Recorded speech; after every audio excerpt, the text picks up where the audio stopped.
नमस्कार दोस्तों, आप सभी का स्वागत है अपने YouTube channel learn invest and earn में। मैं हूं आपका दोस्त अमित और आज के वीडियो में कवर करेंगे निफ्टी बैंक निफ्टी का इंडेक्स एनालिसिस। देखेंगे कुछ स्टॉक्स जहां पर एक्सपेक्ट करते हैं मोमेंटम आ सकता है कल की ट्रेडिंग सेशन में। सबसे पहले स्टार्ट करते हैं निफ्टी से। तो निफ्टी को अगर आप डेली चार्ट्स पे देखोगे तो कल भी हमने एक जो ट्रेंड लाइन बनाई थी, ये वाली ट्रेंड लाइन, ये ट्रेंड लाइन काफ़ी अच्छे से एक एज एन रेजिस्टेंस एक्ट कर रही है।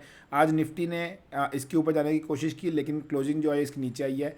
15 मिनट्स के चार्ट पर आपको ये दिखाऊंगा, ज़्यादा क्लियरली समझ में आएगा। लेकिन एक चीज़ है कि ये जब तक ये ट्रायंगल का ऊपर या नीचे, जब तक इसके ऊपर या नीचे ये ब्रेकआउट या ब्रेकडाउन नहीं देता है तब तक हमें ये थोड़ा सा वोलेटाइल एरिया मिलेगा। यहाँ पर मैं कहूँगा कि अगर आप ट्रेड को प्रॉपरली मैनेज नहीं कर पा रहे या फिर आप अगर पोजिशनल साइजिंग बराबर से नहीं कर पा रहे हो तो थोड़ा सा आप यहाँ पर अवॉइड कर सकते हो। या फिर मैं ये कहना चाहूँगा कि अगर आप डायरेक्शनल प्लेयर हो और अगर आप डायरेक्शनल ट्रेड करना चाहते हो तो फिर आप यहाँ पर थोड़ा अवॉइड कर सकते हो। अगर आप ऑप्शन सेलर हो तो ये आपके लिए एक अच्छा जोन है, यहाँ पर आप सेल कर सकते हो और एक अच्छा खासा प्रीमियम कमा सकते हो क्योंकि एक काफ़ी नैरो रेंज में जा रहा है। बस थोड़ा सा कॉशियस रहना क्योंकि एनी डायरेक्शन अगर ये ब्रेकआउट दिया जाए ऊपर या नीचे तो यहाँ पर आपको एक तेज़ मूवमेंट दिख सकती है।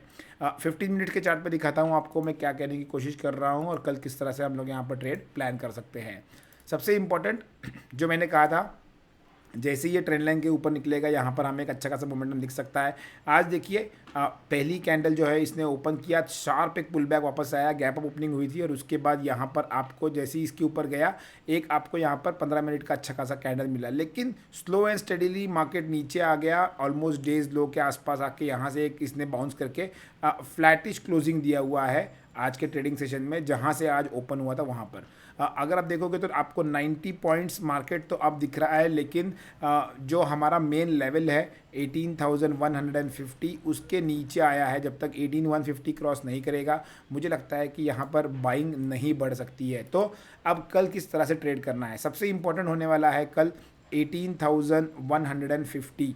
अगर इसके ऊपर निकलता है तो हम लोग यहाँ पर बाय करके चलेंगे। और बाय क्या करना है, बाय करना है 18,100 का कॉल। 18,100 का कॉल हम लोगों को बाय करके चलना है अगर इसके ऊपर निकलता है तो। और नीचे कहाँ पर हमें ट्रेड करना है, जब तक 18,080 18,060 ये एक जोन है, जब तक इस जोन को ब्रेक नहीं करेगा, क्योंकि देखिए मल्टीपल टाइम्स यहीं से मार्केट घूमा हुआ है प्रीवियस ट्रेडिंग सेशंस में भी। तो जब तक इस जोन को ब्रेक नहीं करेगा हम लोग यहाँ पर पुट साइड में ट्रेड नहीं करेंगे। अगर आप एक सेफ प्लेयर हो तो मैं आपसे कहूँगा कि 18,000 ब्रेक होने तक आप इसमें पुट साइड में ट्रेड मत करना।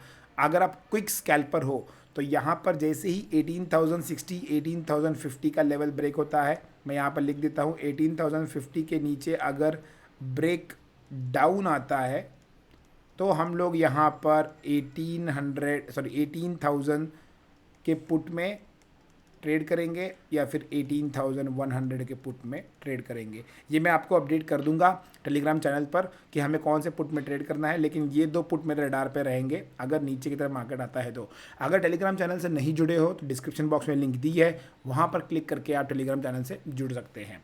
अब चलते हैं बैंक निफ्टी की तरफ। बैंक निफ्टी अगर आप देखोगे डेली चार्ट्स के ऊपर तो बैंक निफ्टी में भी almost similar kind of pattern बना हुआ है। जो ट्रेंड लाइन बनाई थी वो ट्रेंड लाइन के पास एक अच्छा खासा यहाँ पर दोजी कैंडल बनाते हुए नजर आ रहा है। Slow and steadily bank Nifty देखिए ऊपर जा रहा है, जो हमने कल भी कहा था कि रेंज में है, स्लो एंड स्टडीली ऊपर जा रहा है लेकिन यहाँ पर रेंज ब्रेकआउट नहीं आ रहा है। और सबसे इंपॉर्टेंट जो है वो है वॉल्यूम। वॉल्यूम इतने अच्छे नहीं आ रहे हैं जो जस्टिफाई करेंगे कि मार्केट यहाँ से ऊपर जा सकता है। मैं हमेशा कह रहा हूँ 43,000 is going to be an important level for me. अगर आज आप डे का हाई देखोगे तो 43,000 आज डे का हाई है, वहीं से मार्केट ने आज थोड़ा सा प्रॉफिट बुकिंग दिखाया है। तो जब तक 43,000 के ऊपर नहीं निकलता है हम लोग यहाँ पर नो बाइंग अबव टिल 43,000। अगर 40,000 के ऊपर निकलता है तो 43,000 का ही कॉल जो है हम लोग यहाँ पर बाय करके ट्रेड कर सकते हैं। 15 मिनट के चार्ट पर दिखाता हूँ इंट्राडे में अगर ट्रेड करना है तो किस तरह से हम लोगों को लेवल्स को फॉलो करना है। यहाँ पर देखिए मार्केट ने जो स्लो एंड स्टडी इनिशियली दिखाया था स्लो एंड स्टडी करके उसने भी एक प्रॉफिट बुकिंग दिखाई और डेज लो के आसपास आके मार्केट क्लोज हुआ है। कल एकदम इंपॉर्टेंट लेवल जो होने वाला है वो यही होने वाला है 42,700। ये प्रीवियस डे का हाई है, वहीं पर इसने आज सपोर्ट लिया हुआ है। अगर इस लेवल को मार्केट कल ब्रेक करता है तो मुझे लगता है मार्केट यहाँ से 42,500 तक आते दिख सकता है। 200 पॉइंट का आपको डाउनफॉल आएगा अगर ये वाला लेवल ब्रेक होता है तो नीचे की तरफ। ऊपर की तरफ 43,000 is going to be in my important level. तो अबव 43 लेवल, अबव 43,000, अबव 43,000 हम लोग बाइंग करेंगे 43,000 का कॉल। ये हमारा स्ट्रेटजी क्लियर रहेगा। और पुट बाय करेंगे अगर 42,700 के नीचे आता है तो आप एट द मनी का पुट बाय कर सकते हो या स्लाइटली इन द मनी का भी पुट यहाँ पर आप बाय कर सकते हो। अगर आप मुझे पूछोगे कि निफ्टी और बैंक निफ्टी में आप क्या प्रीफर करोगे ट्रेड करना, तो मैं अभी भी कहूँगा कि बाय साइड में बैंक निफ्टी और सेल साइड में निफ्टी प्रीफर करूँगा। आप देखते हैं फिन निफ्टी, क्योंकि कल एक्सपायरी है फिन निफ्टी की, तो यहाँ पर मैं फिन निफ्टी में कल ट्रेड करना प्रेफर करूँगा। HDFC ट्विंस और ICICI बैंक में हर बार हर वीडियो में कहता हूँ कि ये दो या तीन स्टॉक अगर आप रडार पे रखोगे तो आप फिन निफ्टी को बहुत अच्छे से ट्रैक कर पाओगे। आज फिन निफ्टी ने देखिए जो क्लोजिंग दिया हुआ है वो ऑलमोस्ट अपने डेज लो के पास दिया है और प्रीवियस डे के हाई के आसपास दिया है। अगर ये ब्रेकडाउन देता है यहाँ पर, अगर थोड़ा सा गैप डाउन खुलता है यहाँ पर और 18,800 के लेवल को अगर ब्रेक करता है तो आपको सबसे पहले रडार पे रखना है HDFC लिमिटेड और HDFC बैंक, क्योंकि ये दोनों ही बहुत स्ट्रांग लग रहे हैं। तो मुझे लगता नहीं है कि फिर निफ्टी नीचे जल्दी जाएगा। एक अगर नीचे खुलता भी है तो यहाँ अगर कहीं खुलता है तो यहाँ से मुझे लगता है सपोर्ट लेके एक पुल बैक निकल जाएगा। तो सबसे इंपॉर्टेंट रहने वाला है ये ट्विंस किस तरह से परफॉर्म कर रहे हैं। मैं अभी आपको चार्ट्स पे दिखाऊंगा आगे कि ये स्ट्रांग लग रहे हैं, इसीलिए मुझे लगता है कि अगर गैप डाउन खुलता है it will be a good opportunity to buy somewhere around 18,800। अगर 18,800 के पास खुलता है सपोर्ट लेके, यहाँ पर अगर एक बुलिश कैंडल बनती है तो हम लोग 18,800 का कॉल ही है जो बाय करके चलेंगे और यहाँ फिर हम लोग देखेंगे कि हमें किस तरह से स्टॉप लॉस को ट्रेल करना है। ये सारे अपडेट्स आपको टेलीग्राम चैनल पे मिलते रहेंगे। ऊपर की तरफ अगर गैप अप ओपन हो गया तो 19,000 is going to be an resistance. यहाँ पर आपको आज जैसे यहाँ पर प्रॉफिट बुकिंग आई है, similar kind of profit booking 19,000 के आसपास आ सकती है। सो 19,000 से लेके 18,800 ये मेरे लिए एक ऐसा जोन है। मुझे लगता है कि अगर मार्केट वोलेटाइल हो गया तो इस दोनों रेंज के बीच में ही मार्केट वोलेटाइल हो सकता है। अगर ये ब्रेक डाउन देता है तो यहाँ पर फिर 18,800 का पुट ट्रेड करेंगे। अगर गैप डाउन बहुत ज़्यादा खुल गया तो यहाँ पर इसका ट्रेड करेंगे। और सबसे इंपॉर्टेंट लेवल रहेगा अगर इसको ब्रेक डाउन करेगा 18,750 के नीचे जाएगा तो ही पुट बाय करना है, अनलेस एंड अनटिल हमें पुट बाय नहीं करना है। तो फिर निफ्टी में इस तरह से हमारा कल का ट्रेड का प्लान है। अब देखते हैं कुछ स्टॉक्स जहां पर हमें लगता है कि अच्छा खासा मोमेंटम बन सकता है। तो पहला स्टॉक जो हमने शॉर्टलिस्ट किया है वो है HDFC लिमिटेड। जैसे कि मैं कह रहा हूं HDFC ट्विंस दोनों ही बहुत अच्छे लग रहे हैं। मुझे लगता है कि यहां से इसको Fin Nifty as well as Bank Nifty तीनों को ये अपलिफ्ट कर सकते हैं यहाँ पर।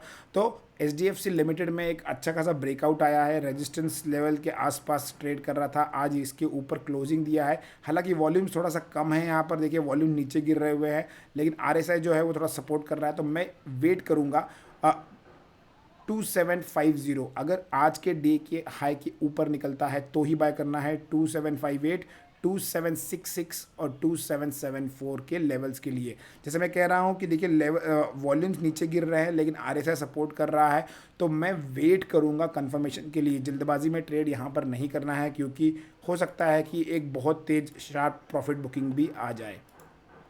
दूसरा स्टॉक जो हमने शॉर्टलिस्ट किया है वो है HCL टेक्नोलॉजीज़। अब इसको क्यों शॉर्ट लिया है, हमने पहले भी कहा है एक रेंज से बाहर निकला है तो यहाँ पर हमने बाइंग रिकमेंडेशन दिया था। जिसने भी बाय किया है बहुत अच्छा प्रॉफिट हो रहा होगा, लेकिन यहाँ पर एक क्लियर कट प्राइस एक्शन बन रहा है। ये ऊपर गया, एक फॉल आया, अब वापस से ये प्रीवियस हाई को क्रॉस करने की कोशिश कर रहा है। This is a very good sign of a good price action. मुझे लगता है कि यहाँ पर 1121 या फिर आप अगर सेफ प्लेयर तो 1125 पकड़ सकते हो। 1125 के अगर ऊपर निकलता है तो यहाँ पर आप बाइंग कर सकते हो। 1128, 1136 और 1148 के हिसाब से आप टारगेट सेट कर सकते हो। अगर आप 25 बाइंग कर रहे हो तो आपको अपना टारगेट थोड़ा सा ऊपर रिवाइज करना पड़ेगा, लेकिन पैटर्न बहुत अच्छा लग रहा है, प्रॉमिसिंग लग रहा है। अगर थोड़ा सा भी निफ्टी या मार्केट का सपोर्ट करता है तो मुझे लगता है कि निफ्टी को ऊपर खींचने में IT का बहुत बड़ा रोल प्ले हो सकता है। तीसरा स्टॉक जो है वो है पावर ग्रिड। पावर ग्रिड में हम लोग सेल की अपॉर्चुनिटी देख रहे हैं और उसके पीछे रीज़न ये है कि ये वन वे भागा हुआ है ऑलमोस्ट 208 से लेके 228 तक। सो 10% की रैली ऑलमोस्ट बहुत अच्छी इसने वन वे दिखाई है, लेकिन आज जो कैंडल बनी है ये मुझे लगता है कि एक साइन ऑफ प्रॉफिट बुकिंग है। तो यहाँ पर अगर आज के लो के नीचे आता है, इस कैंडल के नीचे आता है, सो 224 के आसपास हम लोग इसको सेल करके चलेंगे, 222, 220 और 217 के 3 टारगेट के लिए। मैं निफ्टी में थोड़ा डाइसी इसलिए हूँ क्योंकि मैं आपको एक इंटरेस्टिंग चार्ट दिखाना चाहूँगा यहाँ पर रिलायंस का। और रिलायंस में बहुत ही उल्टा चार्ट बन रहा है as compare to what Nifty is performing. यहाँ पर अगर आप देखोगे तो एक सपोर्ट के आसपास रिलायंस घूम रहा है और जिस तरह से पैटर्न बन रहा है मुझे लगता है कि रिलायंस एक ब्रेकडाउन भी दे सकता है। इसीलिए मैं बोल रहा हूँ कि अगर सेल करना है तो निफ्टी, अगर बाय करना है तो बैंक निफ्टी। एचडीएफसी जितना ही स्ट्रांग लग रहा है, रिलायंस उतना वीक लग रहा है। तो मुझे लगता है यहाँ पर रिलायंस पर नज़र बना के चलना है। अगर 2400 का लेवल रिलायंस तोड़ता है तो आपको यहाँ पर 2300 का एक 100 पॉइंट्स का डाउनफॉल यहाँ पर आते हुए दिख सकता है रिलायंस में। तो नज़र बना के चलना है। मैं इसीलिए कह रहा हूँ कि मुझे लग रहा है कुछ ना कुछ तो भी मैनिपुलेशन होने वाला है यहाँ पर, इधर साइड, या तो फिर बैंक निफ्टी साइड या निफ्टी साइड में एचडीएफसी ऊपर खींचेगा या फिर रिलायंस इसको नीचे खींचेगा। तो देखते हैं कौन जीतता है टग ऑफ वॉर और कहाँ पर जाता है मार्केट। बने रहिए हमारे साथ। टेलीग्राम चैनल पर नहीं जुड़े हैं तो सब्सक्राइब कर लीजिए, लिंक डिस्क्रिप्शन बॉक्स में दी है। अगर वीडियो पसंद आया तो लाइक कीजिए, चैनल को सब्सक्राइब कीजिए और अपने वैल्यूएबल कमेंट्स देना मत भूलिए। Thanks for watching the video. Keep learning, keep investing and keep earning.